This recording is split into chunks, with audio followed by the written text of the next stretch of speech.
Todd, welcome to the show. I'm always happy to talk to you, and I'm grateful for you making time for this. Yeah, man, same. How was your day yesterday? I was tired. I was Okay. tired. Yeah, but nobody's here to hear about my day. They're here to hear about Todd Jones's day, and most importantly, they're here to talk about Nails. You were back. This is your first album since 2016, I think, and you said back then that you had no plans to play live or record again, but you're obviously back. So what changed, and why are you back now? Did I say that? Well, that's what Wikipedia says. No, I never said that. Nail like even if you go to like Apple Music, there's a description for the band. It says the band went on hiatus. It's like no, the band didn't go on hiatus. Like there was some turnover in the with the musicians, but I've been focusing on doing nails. I've never had any plans to not do nails. So, but yeah, things are good. But it has been whatever 7 or 8 years or something since you put anything out, right? Yes and no. In 2019, we put out a two-song single. Oh, Uh, okay. yeah, yeah. So we did put something out, but it wasn't an album. And the whole reason for that was basically I was kind of burnt out. Nails in the past has typically put out records once every 3 years. Um, 2019 would have been the year that we would have put out another record, but every time I picked up a guitar, it was just nothing was coming out of my hands that I liked or that I thought was like cool for nails or just very uninspired, very kind of burnt out. So COVID hit the beginning of 2020, and around that time, like pretty early on into COVID, is when I separated from the members of Nails. We separated, and and in the summertime of 2020, I got asked to work with Terror on their new album, which has been out now. It's the Pain into Power record that they put Yep. out. I believe that came out in June of 2022 or May of 2022. But so we started working out on that in the summer of 2020. So I was focusing on that more so than I was focusing on nail stuff or writing a new nails record. So we did that all the way up until the summer of 2021. And then after that, I started looking for folks to play with in nails. Um, During COVID, in 2020, nothing was really happening at all. So Right. it was hard for me to like go out there and find folks to play with. So I just focused on that Terror record, and then in 2021 started playing with people. 2022 is the summer of 2022 is when I met up with Carlos and started playing with him. And we practiced once every 2 weeks with some breaks in there, and we just wrote a record. Me and Carlos and Shelby wrote a record together and recorded that in October of 2023, and that's finally coming out in August.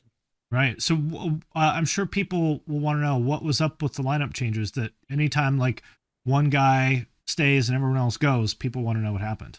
Yeah, absolutely, and I understand that. And anytime a band I like has a lineup change, I want to know too, like what's up, what happened. Um, uh, but it's been said a lot by other bands, like your relationship with your bandmates are sort of like marriages.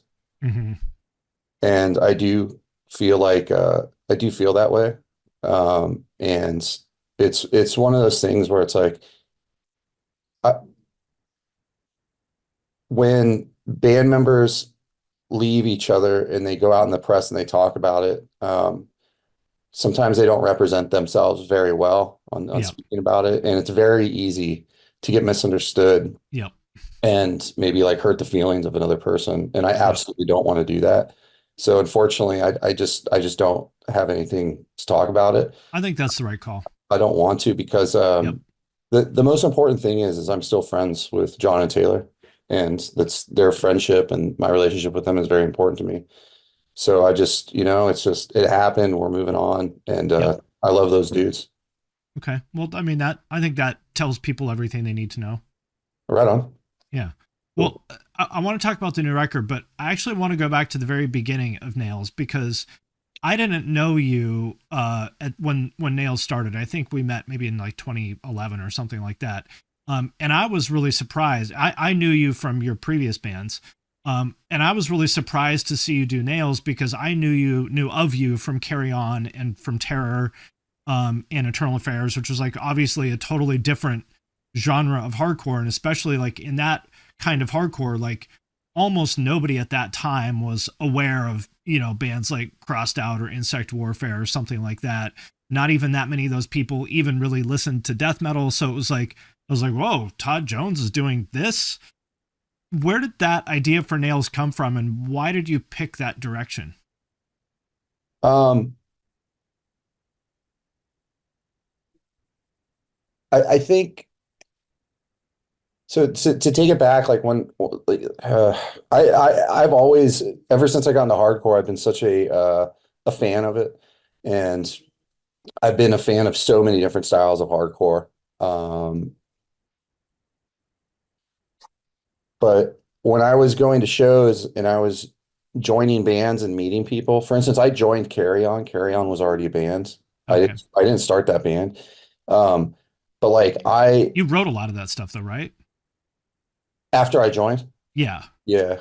Sounds like it. Yeah. Well, so one of the one of the key like one of the really like big creative hands in Carry On after I joined was the fella I replaced, Jordan. He wrote a lot for the band, and he left the band because he had to focus on school to maintain health insurance. Um, and also the other one of the other creative a big creative like input to Carry On was a fella named Josh Luce. And like when I joined, he was leaving because he was joining the army and he was going to do that. So I just started putting forth some ideas and stuff and wrote a lot of material for the band. With that being said, like I would meet people like that super into the Revelation Records catalog, super into, Right. Youth Crew, super into all that stuff. And I met those guys and it was like, okay, I'm going to join this band and this is the style it is. So, okay, I could do this because I love this style. Sure. At the same time, like I was like me and Corey were like Corey introduced me to Crossed Out. Like we were super into Infest and Crossed Out, and he was into some real like nasty hardcore that I wasn't aware of, like Unruh, Uh-huh. NOE Talk. Right. He was super like knowledgeable about that stuff and turned me onto it. But we all loved anything that like was like in the vein of like Negative Approach or like Youth of the Day styled hardcore. And Hmm. I view like Power Violence as like an evolution from like bands like Negative Approach, Youth of the Day, and then Infest. Like to me, that's like a Totally. lineage that makes like a lot of sense to me. It's like just like a an escalated version of like the Sick of It All demo. Sure, absolutely. It's like what's the next thing? It's like to me, Yeah. it's like what's the next evolution of Rain and Blood? To me, Right. it's like the first Deicide album. It's like Totally. Deicide took Rain and Blood and was like amped some shit up a little bit and did their own version or Right. whatever. So the thing is, it's kind of like I got in where I fit in, you know what I mean? And then Carry On was over, and I had the opportunity to start a band with Scott Vogel, and it was like, oh, okay, well, New York hardcore mixed with whatever it You're is not that, going to start a death metal band with Scott. right, exactly. Like Scott's super pro hardcore, Yeah. and so am I. And so, me and Nick Jett and Scott, like, we hit the ground running and it was like, okay, that's the style. That's the style of music we're playing. Like, I love that shit. Love New York hardcore, breakdown, fucking Madball, Yeah. Cro-Mags, all that stuff, plus whatever fast, punk rock background we have. And then I did what I would refer to as more like side projects, like Betrayed, Yeah. Right. melodic hardcore. It was like very fun to do. Joined Internal Affairs with Corey, and even with Internal Affairs, it's like, dude, that shit's like raging, like lots of like 1-2 beats, and Right. like Corey was really like flexing his muscle that was like outside of like the Carry On stuff. He was making like super aggressive, fast stuff, Right. probably more in line with Infest than Youth of the Day, maybe. Yeah. Um, and then I decided I'm gonna do Nails, and I'm gonna do a band where it's like I'm not necessarily joining up with somebody, and doing a style that was determined by our personalities. It's like I'm gonna do this band where it's like, I guess what I wanted to do, at least at that time. I was kind of in my mid to late 20s, 26, 27 years old. And it's like, yeah, I want to do something, fucking dirtier, faster, and just like more aggressive. And I was listening to a lot of Japanese hardcore at that time, bands like Frampted, Warhead, Lip Cream, Antisemics, Discharge, all that stuff. And I just wanted to do something along those lines, something just heavier, faster, and harder. I do feel like out of all the bands I've done, I feel like Nails does represent my personality. It's kind I of would like agree with that. Yeah. it's kind of like me in musical form. Yeah. I've always even said that about Internal Affairs. Like Internal Affairs is sort of like Corey's personality in musical form. And I always liked that about Internal Affairs. I was like, damn, this band sounds like Corey's personality. Like this is rad. I was actually just talking about this with my wife the other day because I was talking about doing this with you. And what's the Nails song? I think it's Conform. It's like I wasn't born to follow, or what's the line? Yeah, that's I will not follow. I wasn't born to follow or swallow anybody. Yeah. I was like, I could imagine Todd just saying those words. You Yeah. know, it's exactly what it is. But also it's interesting because like Nails is such a like pissed off, like frustrated band, and I know that there's that side of you, but you're also like a very like nice, a very very nice person, and I think that's interesting. Thank you. So how do you sort of think about that? I mean, it's like such a, I don't know, it is such a frustrated and pissed off. I don't know any other, like those two words are the ones that just sort of keep coming to mind when I think of Nails. And to me, that's what's special about it, because there's a lot of other, we'll call it whatever, metal or hardcore bands or whatever, where it feels like they're saying things that sound pissed off or frustrated, but they aren't really, if that makes sense. It's like, well, I have to write a song about being mad because that's what you write hardcore songs about. Are you actually that pissed off all the time, or am I imagining things, or tell me about that? As I get older, I think it's I don't know, man. I'm a very frustrated person. I think that I might have I'm not the best communicator, and it's often hard for me to express my emotions like in a constructive way. Well, Um, I'll tell you what I appreciate about you, and you can tell me what you think about this. Is I actually, that's my favorite thing about you, is that I don't think you are capable of bullshitting people, and I really appreciate that, because most people are very willing to bullshit, and I like that frustrates me. Like I remember, you may not remember this, it was a long time ago. I sent you some song I was working on. I was like, "What do you think?" And you're like, "This is awful." And like I hate it. You should, like, this is terrible. There's nothing good about this. the song you were working on? Yeah, What do but you mean? You make if I music? just, yeah, like it was like 10 years ago or something. I sent it to you. And some people might be mad that, but I was like, no, I appreciate, like, I didn't agree with that, but like, I appreciated that you said that, because I wasn't asking you to tell me it was great. I was asking your actual opinion because I think you're an amazing songwriter. And like, that didn't make me mad at all. I appreciated it. Like, it would actually make me mad if someone was like, yeah, it sounds great, man. But they Yeah. didn't really believe it. You know what I mean? What I think is I do think in the past I have been that person. But I also think it's what I've learned is that's kind of like a lazy way to communicate. Like there's way better constructive ways to deliver your feelings and your and what you think about something without being so raw. And I honestly, like, I think in my past I've struggled with not thinking about things before I say them. I definitely, definitely have struggled with that. You're right. So I agree with what you're saying, but I also like, dude, I don't think sometimes how I communicated with people is the best way to communicate with them now. Probably, but I also think for people like us, it's difficult to exist in a world where people have so many expectations of like how you're going to say things, and it's just like there's like this invisible sort of script of how people expect you to act, and if you don't follow it they get mad, even if you obviously didn't have bad intentions. And I think other people also should work on that as well, I personally. agree, man. It's just I at the end of the day, I just want to be kind to people. You know what I mean? I just want to have like good relationships with the people who I do have relationships with. And I know that like I said earlier, I'm sure people that I do have relationships with or have had relationships with are probably not completely stoked on my communication style. Well, I mean, that's true for anybody though, right? I guess Sure. Yeah. the thing that bums me out is that the world does not value like honesty, basically. And I don't think that's a good thing for the world, because basically it just encourages everyone to just lie to each other and circle jerk and say everything's great and just validate each other, because that's what everybody seems to want. And I don't think that's a good thing for the world.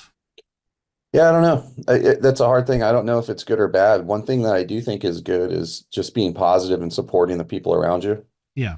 And like, does that involve lying? I Maybe mean, sometimes. it might, Yeah. you Yeah. know, and I don't know. Well, I appreciate, like, legitimately, like, I thought it was awesome that you told me that you thought that song sucked, I because do not remember this memory, dude. it was probably like 2012 or something like that. What was the music you were working on?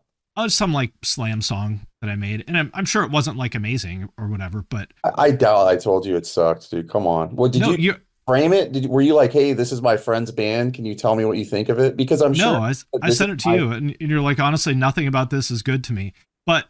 But again, I no, but sincerely, I was happy to hear that from you, because like I knew that was your honest opinion. I know you're my friend, and you're not gonna say something to be mean to me, and like I really value that.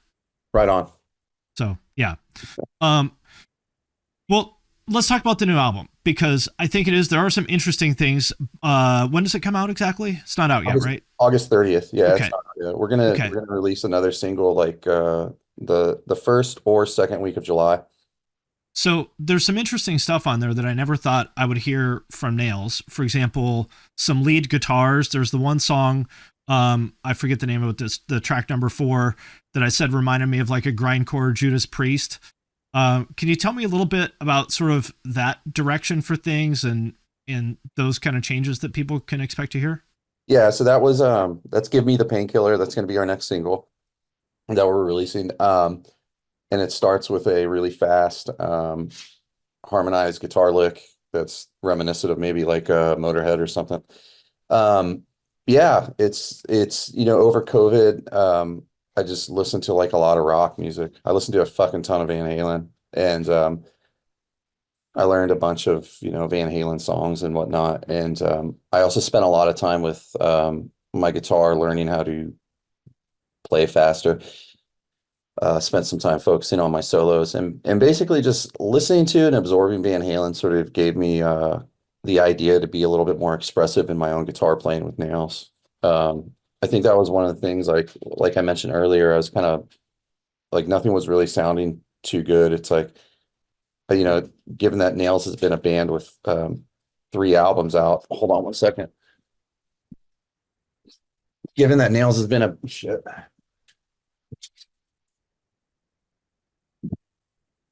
Given that Nails has been a band with like 3 albums out, it's like You it's don't hard. want to just make Unsilent Death again and again and again. Yeah, like it's just not exciting to me. It's not like inspiring me to do the same stuff over again. So it's like that was one of the things where it's like, oh, maybe I could put this style or put the sound into Nails, and maybe it'll sound cool. And I think it does. I still think it sounds like Nails. Yeah, Do you think so too, or? it does, and it actually reminds me. Now that I think about it a little bit more, it kind of reminds me of some of that like Japanese hardcore stuff that has a little bit of that kind of lead guitar sort of thing in it, but in a really like noisy, like fucked up way, if that makes sense. Yeah, and what's funny is I was having a conversation with my friend last night, talking about Japanese hardcore, and he mentioned that he thought that a lot of their inspiration came from like the new wave of British heavy metal style, Yeah. and that's kind of like late 70s, early 80s hard rock. Um, but yeah, absolutely. Just wanting to like kind of be more expressive in my guitar playing. Like I've always liked blues. Like my father was a blues guitarist and he taught me a lot of stuff. Like one of the first things I learned on guitar besides like a power chord was the minor pentatonic scale. And you know, like when I think of like peak guitar playing, like the ultimate style of guitar playing for me, I think of guys like Gary Moore and even like Zach Wild, like guys Hmm. who just fucking crank on the minor pentatonic scale and just go for it and play like blues and stuff like that. So I just kind of wanted, it sounds weird when you say, oh, like, there's like maybe you could say there's blues influence style guitar in a nail song, and you're like, no, Yeah, like, but it works. It still sounds like Nails because it still yeah. has that like kind of super aggressive, unhinged kind of sound to it. It doesn't sound like Van Halen, but I hear the Van Halen in there, if that makes sense. Yeah, totally. So it's I'd say that's about it. That's kind of where that came from. You mentioned before sort of aiming for 3 years between albums. Is that just how it has worked out, or did you just come up with 3 years as the magic number, or what's that all about? That just kind of worked out, and I ended up really liking it. Given that we're a band that can't tour a lot, we only tour like 2 or 3 weeks out of the year. It's the 3 years kind of works great for us because we could go out and after like a year or two of us playing shows, we'll have covered all the areas in the United States, which is worth like one complete US tour. Sure. And then we can also go to Europe and cover some ground in Europe, not the whole continent, but we could, kind of make a dent there and go to the UK, and maybe we could go to Japan, maybe we could go to Australia. And then so it's I think it's for travel purposes just to be able to get to all the places that hopefully people want to see us at. And then also it allows us time to kind of recharge our own batteries and get inspired by something. I mean, I think that Nails largely all our records sound similar. Hmm. With that being said, I do think that each record has like a angle to it, like a sort of particular inspiration to it that does set it apart from each of the records. So Yeah. that's what I would attribute to the 3 year gap. Okay. The other thing that I think is really, to me, special about Nails is the songs sound different from each other, which most bands in this genre, like their songs kind of don't sound that different. It's sort of like you could copy and paste one part from another one and it would be fine. And you know what I mean? But you actually, like, it sounds weird to say, but I think you have kind of a pop sensibility to your songwriting, if that makes sense. Yeah, I mean, I fell in love with music like when I was 11 years old, and through like Nirvana, Nevermind, and Metallica Black Album, and I studied those records, and I would ask myself, well, why do I like this? And I would just notice like on each of those records, like there's a lot of variation from song to Hmm. song, whether it's like you know, two songs aren't in the same key back to back, or there's a different emotion in each of these songs. And so that was a big deal for me. And then when I got into hardcore, I started noticing a lot there too. Like for instance, Youth of Today, We're Not in This Alone, or like the Chain of Strength discography. Like I know Hmm. those are like two compiled 7 inches, but I didn't hear that band until they put out the discography. So, Right. and I knew that they were two 7 inches at the time, but at the time it also felt like just an album to me. And then also Infest, like Infest does that really well. Like you listen to the Slave album and it's like, dude, there's no skip songs, Yep. and each song kind of has its own identity. And that's what I would say. It's like even on like Nirvana, Nevermind, or the Black Album, like each song had its own identity, or Youth of the Day, or Chain of Hmm. Strength, or Infest. So, I really like that aspect, and I want to bring it into my music. So it's just, just try to write songs in different keys, try to have each song have its own identity and its own emotion. Yeah.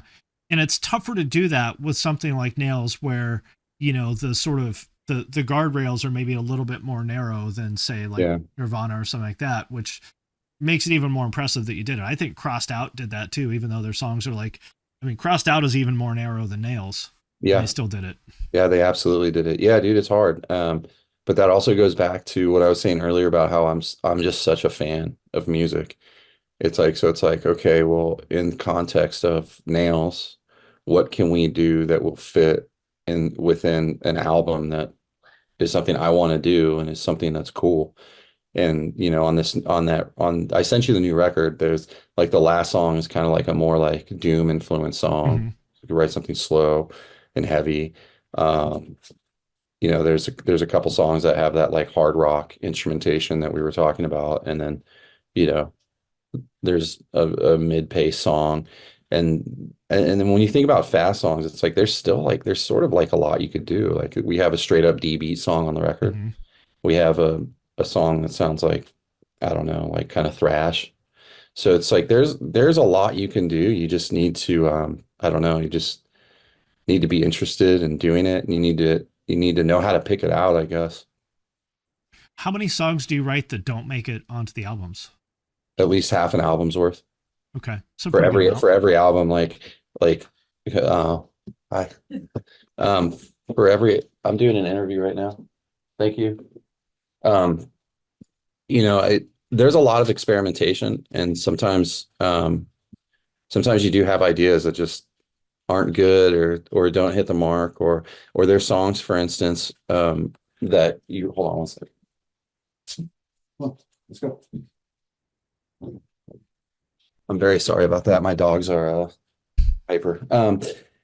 There's songs where you feel like, hey, this is a good song, but it's not coming together. And it's like all the riffs are good, all the transitions are good, the vocals are good, the production's good, the drums good, everything's good. But when you listen to the song, it just kind of falls flat. And so there's a lot of it's weird to use the word experimentation, but there's just you have to go to a lot of places, and sometimes you go places you shouldn't go, and that's why it's so important to have the capability to demo songs, because you might have a song, like you might play it like on your guitar in your bedroom or whatever, and then you go put it together with a band, and it's just not happening for whatever reason. To nobody's fault. Yeah. It's just not happening. So that's why it's so important to demo records. So like for every Nails record, there's like an album and a half worth of material that we were working on, and half of it just didn't make the cut. That's why I think it, usually kind of shows when bands write in the studio. It's because like you wrote that song an hour before you recorded it, and like you don't really know whether it's good yet or not because you didn't like sit on it and listen to it. Yeah, I agree with that. There's a lot of examples of bands going in the studio writing music and having it fall flat. But I also think there's a lot of examples of bands going into the studio and coming up with gold. Like I'll say Totally. that some of the things I like most about some of my records I've done are like some of the songs like we wrote like on the last day of fucking drum Yeah. tracking. Sometimes it comes together, and I'll say this, sometimes it comes together, most of the time it does not. So I really try not to rely too much on writing in the studio. It's not my strong suit. Some people can do it real well. Hmm. Um, but I'd rather go in just like really, really, really prepared if possible. So if you have one of those songs where you're like, kind of on the fence, would you be more inclined to try to work on it and turn it into something you're proud of, or just toss it and move on? Now, having the experience I have, toss it 100%. There are Nails records that like, I don't know if I should reveal this, but I will anyway. Like the song Abandon All Life from our record Abandon All Life. I Hmm. feel like that's one of those songs. And to anybody out there who really likes that song, I'm sorry. Um, Well, they can still like it. Absolutely. I just don't want to influence their perspective of it in a negative way. But that's like one of those songs where it's like, dude, I love that. I love everything about that song. Like I like the vocals, I like all the riffs, I like the drums, like everything about it I like it. But when I listen to it, I'm like, I don't know. Maybe we could have done better. Another thing I think is very interesting about your songwriting is that you like borrow a lot, but it never sounds like it. Like you pointed out to me once, you're like, "Oh, this part is from this Ramallah song. This part's from this whatever Pyrexia song." And when you point it out to me, I can hear it, but it doesn't sound that way at all when I actually hear the record. So like, what is the key to like borrowing something like that and still making it your own, if that makes sense. I mean, I think you said it, man. You gotta like if you're really inspired by something, and there's been a lot of moments where I said, "Oh, I could do this, but I could change it and make it my own." Or I could do this and I could make it better. That might be like an arrogant way to think, but anything to spark a creative idea is good in my mind. And hey man, I it sounds weird to say that like you're borrowing from other people or you're stealing from other people, but that's one of the ways that people are creative, and not just in music, but in all aspects of art. Anything can spark an idea, and sometimes listening to another band will spark an idea for you. And by the time you have presented that idea in the format of a song, it's nobody can even tell that you were inspired Right. by that thing. Right. And it's like it's become your own thing. You know what I mean? It's like like I really love Strife. I'm sure just like you, Yeah. it's like they probably borrowed heavily from Judge. Of You know, course. Yeah. like or like Hatebreed borrowed heavily from Obituary or Right. whoever they borrowed from. It's like it sounds really negative to say like, oh yeah, I'm just gonna take this part and make it my own, but that's that's how like creative sparks are born. I can't find, I swear to God that I heard Max Cavalera years ago say that the vocal pattern from Roots was borrowed from I'm Too Sexy. But I've searched for it and I can't find proof of this, but I swear to I God told you he that. said it. Did you? Okay. He told me that. Oh, okay. Okay, that's where I can't find it anywhere else, but it It definitely is. It's matches. like too sexy for Yeah. dun, dun, dun, dun, dun, dun, dun, dun, dun, dun, dun. And it's like I believe Right, right. it don't go to take. Yeah, so like it's a like dude, Max is a fucking he's a god, man, Dude, he amongst totally, metal dude, musicians. he is so good. And like you hear the re-recordings that they've been doing, the Cavalera stuff of They're like great. schizophrenia. Almost always those re-recordings to me sound sterile and shitty, but theirs sounds so fucking good. Like it's just proof. The two of them together, man, are just so goddamn good. Yeah, man, like I look at like Sepultura like in the same light as I look at Slayer and Metallica. Like Totally. I think they are one of the best to ever do it. Yep. And it's like it's again, it's just like your creative spark. Like you might have took it from somebody else, but you made it your own. And like that song Roots is like undeniably like an anthem for Yeah. it's still an anthem. Like it's a time it has proven to be a timeless anthem at this Yeah. point. And it's like, fuck it. He got the vocal pattern from a Right Said Fred song. Who So what? cares? Yeah. Yeah. I remember reading interviews when I was a kid with Scotty and where he would talk about how much he liked Madonna and stuff. And I was so like upset at the time. You know, it's like, what?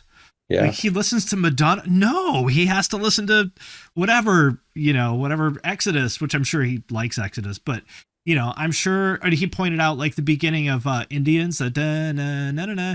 He said that he like copied that from the like Jewish song Hava Nagila, Okay. which I can Yeah. totally hear. But it's one of those things where as long as you recontextualize it, I mean, then you've recontextualized it. Yeah, dude. And nobody cares that where they got the influence to write that song. I mean, that's a classic Anthrax song. That's a Yeah. big song in their discography. So yeah, dude, just this whatever sparks, whatever gives you a spark or just something to be creative. Like you got to hang on to that because it's not infinite. Like Right. the well runs dry, man. And the older you get, the less interested you get in just things in general, I think. It's like, it's hard to stay motivated and it's hard to stay creative. So you got to get it where you can. Is it hard for you to stay in nails mode, meaning, in that sort of place of like frustration and stuff, and also like be like a sane, like happy human? That makes sense. I'm doing the best I can. Um, I'm doing the best I can.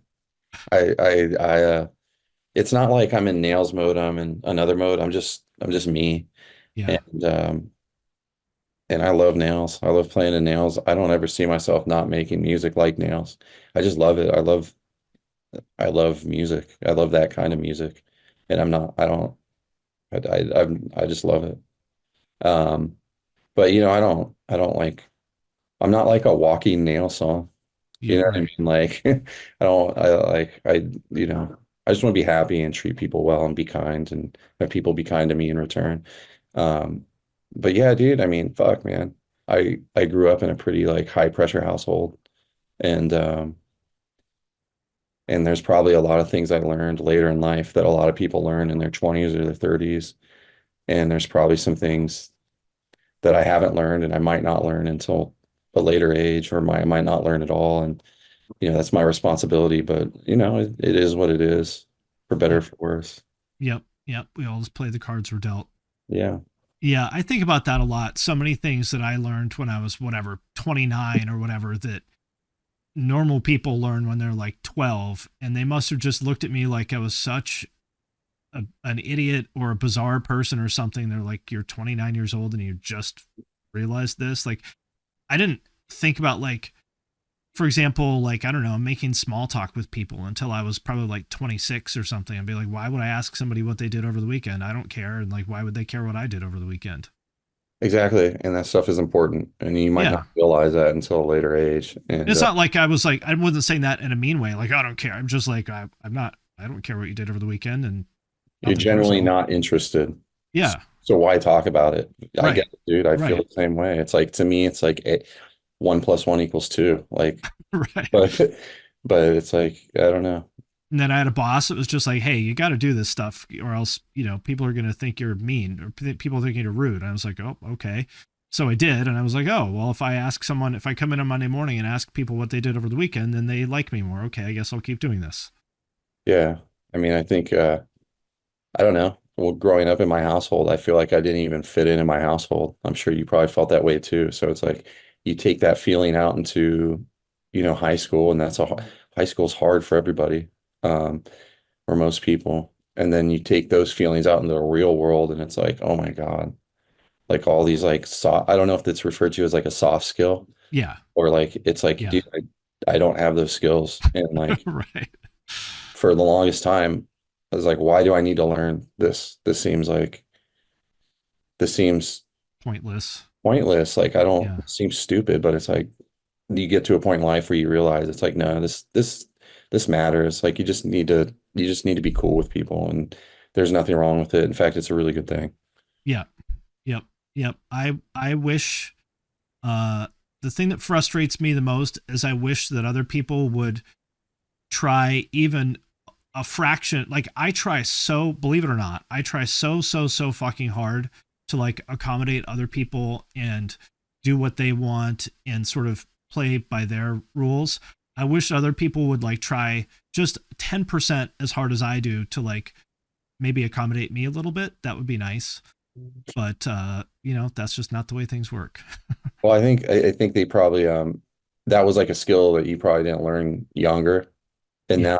now and so now that you have learned it, it's also kind of a roadblock for you. It's like you need to remind yourself to do this because it's not something that comes naturally to you. And maybe some folks they grew up where it's like they did have like maybe a small level of courtesy that or a consideration that they were raised with. So Yeah.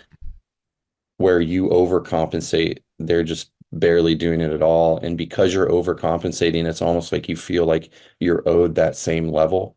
But also they But I'm don't, not. yeah. Yeah. I'm not, it's just the way the world works. Dude, I feel the same way about that, maybe with other things too. You probably don't remember this, but you told me something a long time ago that actually really stuck with me. Is I was really upset about something at the time, which it doesn't even matter what it was, but I was just like very upset about just sort of existing, basically. And I was talking to you about it, and I said, like, it's so frustrating being like this. I just wish I was normal. And you said, you're never going to be normal. That's okay. Just deal with it. And that was actually a great thing to hear, and it was really helpful. And I remember that was over 10 years ago, and I really that was the perfect thing for me to hear at that time. It's weird. It's weird going through life not knowing that you're missing something Yeah. or that there's like we were just talking about, there's a skill that you were supposed to learn that you never learned. Um, it's difficult, man. And it's like people do things and people act a certain way and they don't even know that they're doing what they're doing, or they're affecting people in such a way that they are affecting those people. And I don't know. It's too bad that it takes a long time to learn that stuff. Better late than never, though. Absolutely.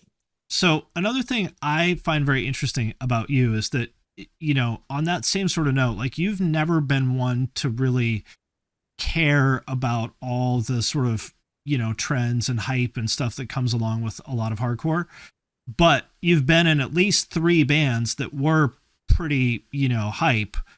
How did that sort of happen, and how does that feel from your point of view? Does I that don't make sense? I It probably does, but I don't understand. Like I've been lucky to play in bands that were well received. Yeah. I'm very fortunate to do that.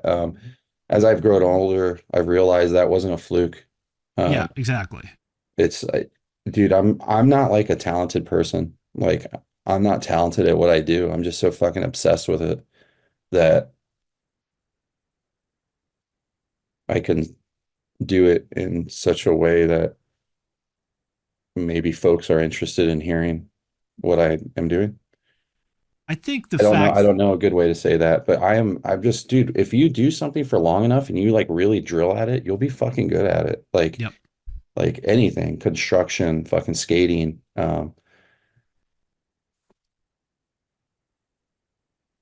I think part of the reason is specifically because you don't because you don't pay attention or care about trends and stuff like that.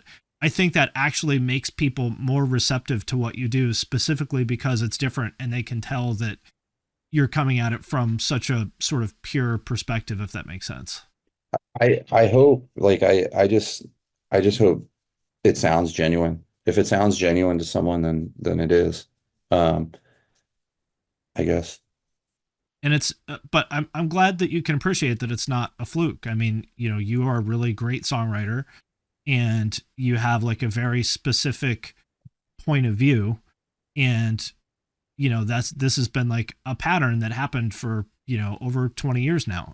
Well, And I am lucky, dude. I'm very lucky that I've gotten to play with like really good fucking musicians. Like I think I've been in bands with some of the best hardcore frontmen to ever do it. totally. Yeah. Scott, Yep. Ryan George for Yep. sure. Um, George Hirsch from Blacklisted. Um, I don't know. Those are three of my favorite hardcore frontmen that I've seen. Like, if you ask me to make like a top 10 frontman list of bands I've seen, all three of those dudes would be in it. And also, like, I've played with a lot of good guitar players, a lot of good bass players, a lot of good drummers. Like, I am fortunate in that way. Like, I can't like take all the credit. Um, and even with the lineup and Nails now, like everybody in the band is fucking great at what they do. Everybody in Nails previously is great at what they do. So I can't take all the credit, but I don't know, man. I'm fucking fortunate that like, I just try to like emote what I feel and how I feel with my experience of being a guitar player and like trying to write songs. And I hope people relate with it. And luckily, I've been in situations, I've been in bands, I've made records that people could relate with it, and I feel really fortunate about that. Well, last question for you. If someone likes Nails, but they maybe are not super plugged into the kind of stuff that you were influenced by, what three releases would you suggest that they check out from your influences specifically on Nails? That would maybe be a bridge to Nails. Yeah. Yeah. If Yeah. they're like, oh, this nail shit is cool, I've never heard anything like this. What are the three things you would say that, hey, if you like us, check out these three things that influenced me? The Dysphere record, Misanthropic, I think it's Generation. I'm having a really hard time recalling album titles lately, but the second to last Dysphere record. Um, for grindcore, I would say Terrorizer, World Downfall. Um, for maybe the slower stuff, um, Sepultura, Chaos AD. Okay. That's a huge thing. There's like, I don't know if they're called chord progressions, but there's like, I have borrowed generously from that record. Well, you made it your own. That's what's important. Awesome. Yeah. Yeah. Try to do that. And that's what it is. Like, it's cool to be a carbon copy of another band. If that's what you can do. I've never had that skill, man. Like I have pals who could like be like, okay, we're going to get together and write some music that sounds like Youth of Today. And when they record it and when they put it out, it's like, damn, this sounds like it's like Youth of Today or Brotherhood or like whatever. It's like I have people who are really fucking good at doing that. I've tried to do that before. I'm no good at that. I am no good at doing that. Like that's a skill within itself. But but I also do think it's a strong point where it's like I can't do that. I think that's a good thing. Like anything that I'm involved with, hopefully it kind of sounds like, hey, maybe Todd did this. Fingers Yeah, I heard crossed. that for sure. Like on the Terror record, that you were involved with again, it had the Todd touch on it. You could just hear it. Rad. Yeah, that was a great record to make. Everybody contributed to that record. Um, Everybody had riffs on that record, and dude, that was such a fun record to make because um, I haven't played that style of hardcore in like a really long time. So like the ideas were just flowing, and it was so much fun. Right on. Well, I'll let you get on with the rest of your day, but thanks for making time for this, and always happy to talk to you. Yeah, thanks for having me on, Finn. And I don't know, you've always been really cool to me and a good pal. So I appreciate you having me on here, and it's awesome.